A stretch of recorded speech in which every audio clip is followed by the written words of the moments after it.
ఈరోజు మనం తెలుసుకోబోయే చట్టము బాల కార్మిక నిషేధము మరియు నియంత్రణ చట్టం.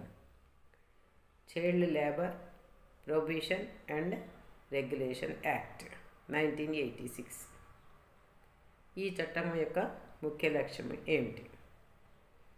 పిల్లలను శారీరకంగా లేదా మానసికంగా హానికరమైన లేదా ప్రమాదకరమైన పనుల నుండి రక్షించడం మరియు పిల్లల విద్య, ఆరోగ్య, అభివృద్ధి హక్కులను కాపాడడం.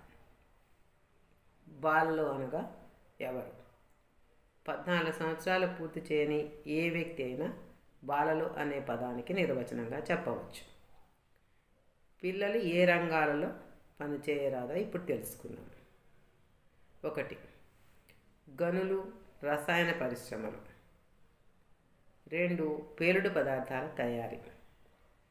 3. బీడి, సిగరెట్టు, దీపావళి మరియు ఇతర అకేషన్స్లో కాల్చే టపాకాయల తయారీలో. 4. హోటల్, ధాబా, టీ షాపుల్లో. 5. గృహ సేవలు అంటే డొమెస్టిక్ వర్క్, ఇతరుల ఇళ్లలో పనికి పెట్టడం లేదా పని చేయించుకోవడం. 6. నిర్మాణ పనులు, రహదారి పనులు మొదలైనవి చట్టరీత్యా నేరం.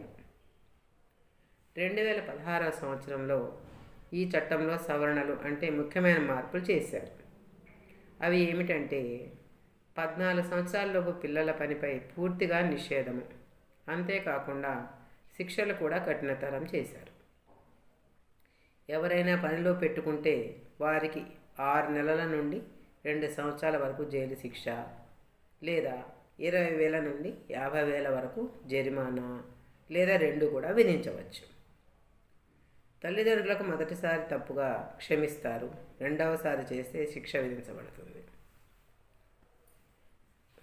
ఇప్పుడు ప్రభుత్వ చర్యలు ఏమిటో తెలుసుకుందాం.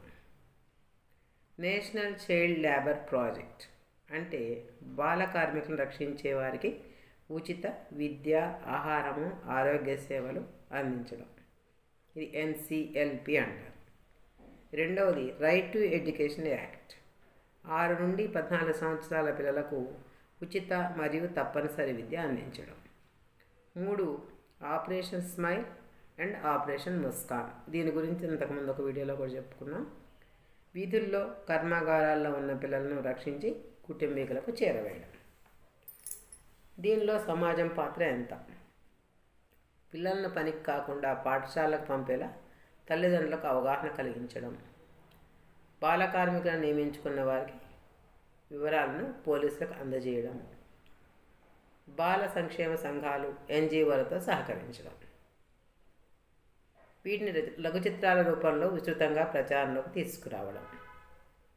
ఈ చట్టం కనుక కఠినంగా అమలు జరిగితే పిల్లల శారీరక, మానసిక అభివృద్ధిని కాపాడినట్లుగాను మరియు ప్రతి పిల్లవానికి విద్య, సురక్షిత బాల్యము అందించడంలో ప్రధాన పాత్ర పోషించినట్లు అవుతుంది. ఈ చట్టం పట్ల అవగాహన కలిగించడం మన వంతు బాధ్యత. ఫ్రెండ్స్, మానవత్వం ఉన్న చోట మంచితనం ఉంటుంది. దయ, కరుణ మనిషిని గొప్పవాడిని చేస్తాయి.